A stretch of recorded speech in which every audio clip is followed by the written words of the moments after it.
Mishnah Hay. Hey. Oh, it's a little bit of introduction, Mishnah Hay, especially to understand the way they lived over there. See, we live in such a lifestyle that everything for us is easy.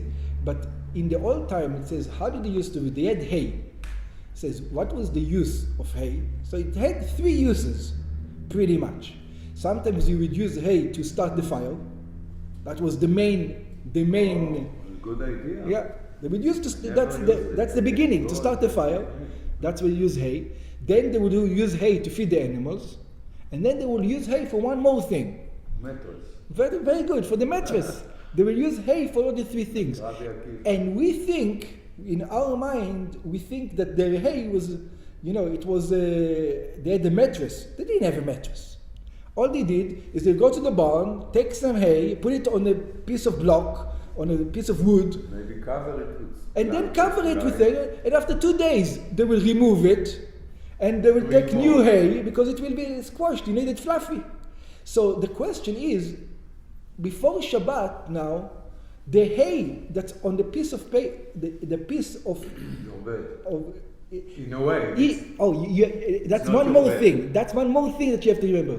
The bed wasn't a bed like today. It was a bed, it was a table, it was a place, it was used for everything. At night it was a bed. During the day it was used to cooking. It's not like today that people live in luxury. That's it. Yeah, the bed is that's it, exactly.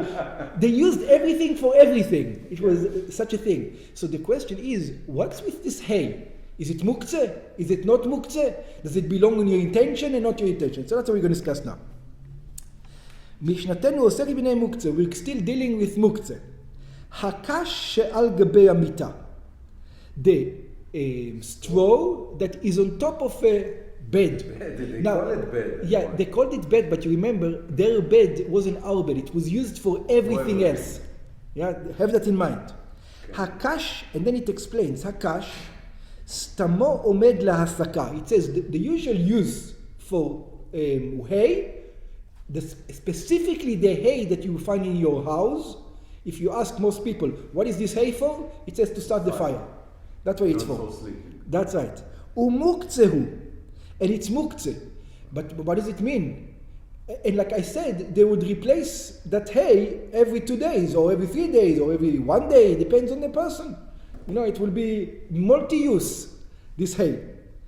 Ve'im akash munach al gebei amita. Now, what if this hay is placed on the bed, ve'hu ba lishkav elav b'Shabbat, and he comes to sleep on it on Shabbat. So the question is, you would think in today's day and age, no, this is a bed. But no, they would take usually throughout the day, they would take it from the bed and they would go and use it for what? For fire.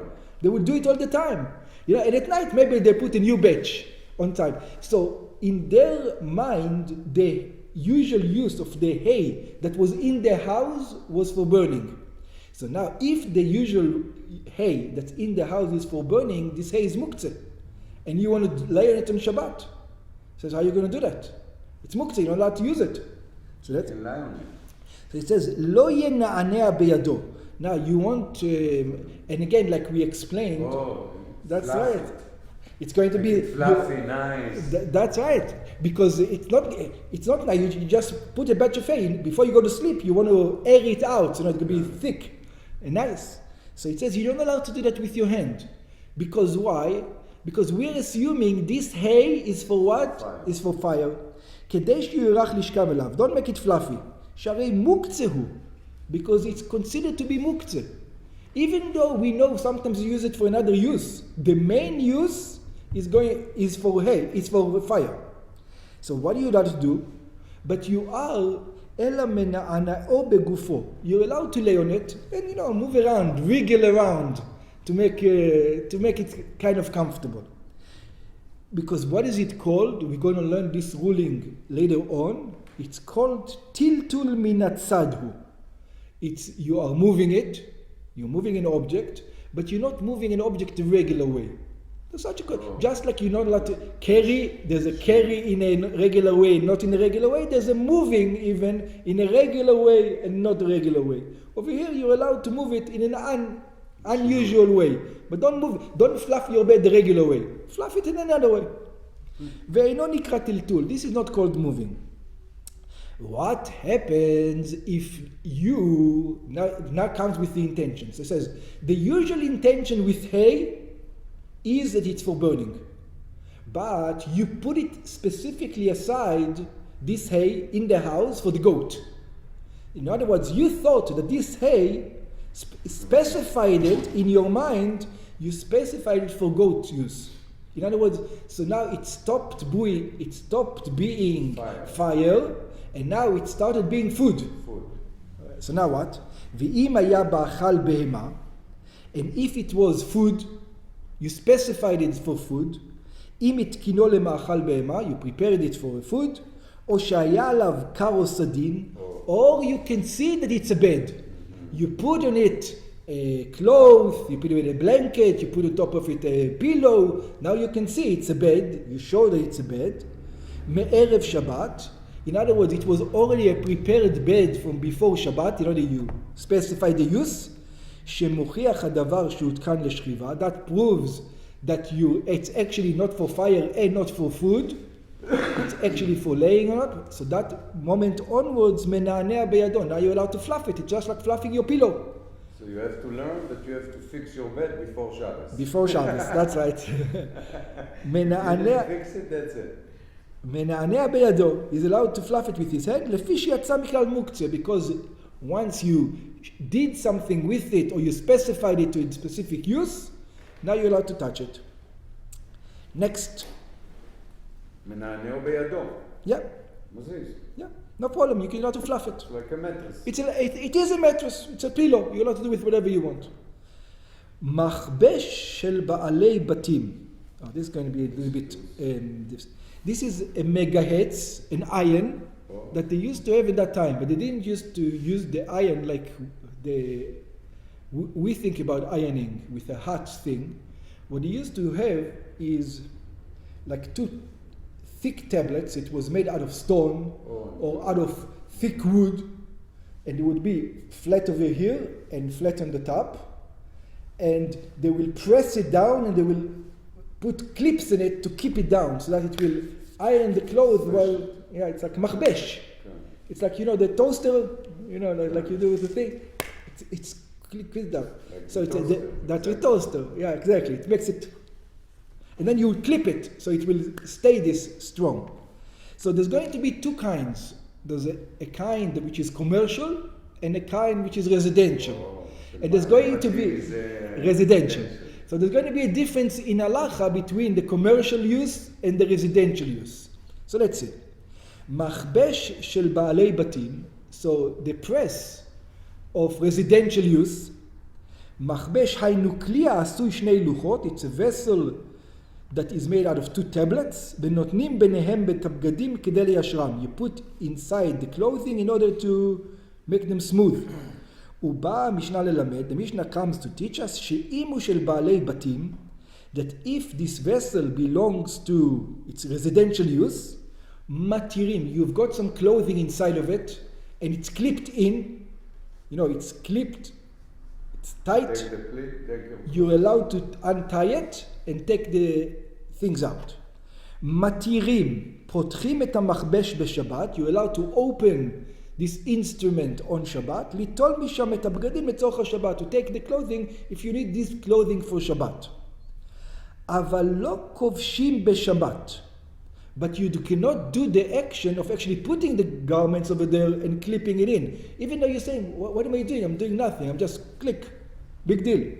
שנמצא צורך לצורך חול. It says, why you don't do this? Because why would you put it on Shabbat over there? You're doing it for the use of after Shabbat. So you're not allowed to do that. If you need it for Shabbos?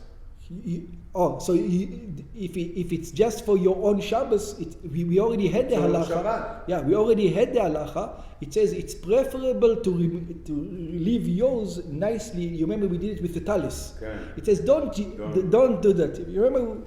Yeah. ושל כובסין, what about if it's commercial?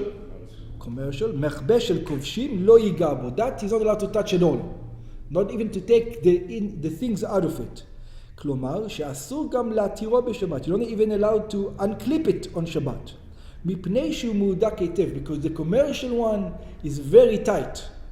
וכשמתירו הרי הוא דומה לו סותר. And what are you doing when you are untying it? It's like almost like considered to be like breaking it. It's because it's so tight, it's like you're almost breaking the thing. That's what it's considered. ויש מפרשים, there are those who explain, לא ייגע בו, you shouldn't touch it. אסור לטלטלו, you're not allowed to move it. מפני שהוא מוקצה מחמת חיסרון כיס. For another reason. You remember we said if it's something is got specific use, how do you call it? It wasn't specific use, you used a different name for it. For example, the shochet knife. The shochet knife, you're not allowed to use mechamat kis, the knife for the shochet, because it's for specific use. So it says, since this is for specific use, you're not allowed to do it. It's considered חיסרון כיס. אבל למה it considered חיסרון כיס? What is חיסרון כיס פה?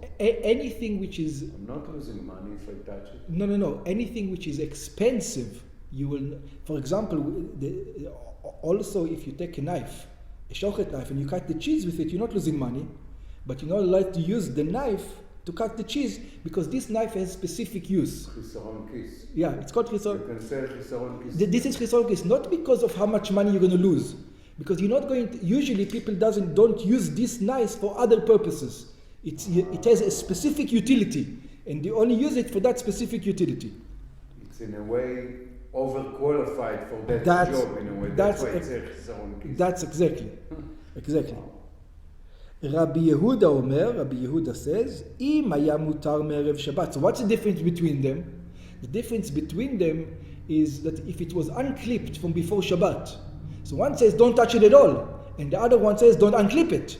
Different things. So Rabbi Yehuda, אם היה מותר בערב שבת, Rabbi Yehuda says if it was untied from before Shabbat, אם מכבש הכובסים היה פתוח קצת מערב שבת, if it was not tight, then you're allowed to completely take it out. מתיר את כולו.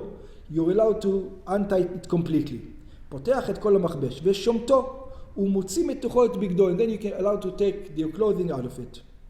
יש גורסים, there are those who explain, מתיר את כליו ושומתו, כלומר, it means, it talks about, שמדובר במכבש שהיה פתוח כולו מערב שבת. It was about a press that was completely open from before Shabbat.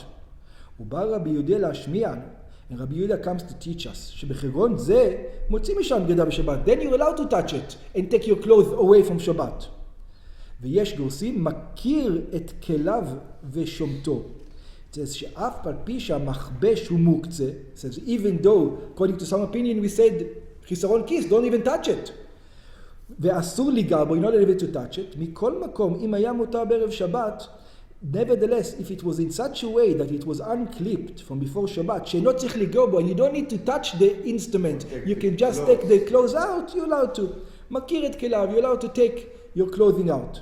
כלומר, רואה איזה בגד שלו, he sees which garment belongs to him, ושומתו בשבת, מבין שאר הבגדים. He takes it from Shabbat, from all the other instruments.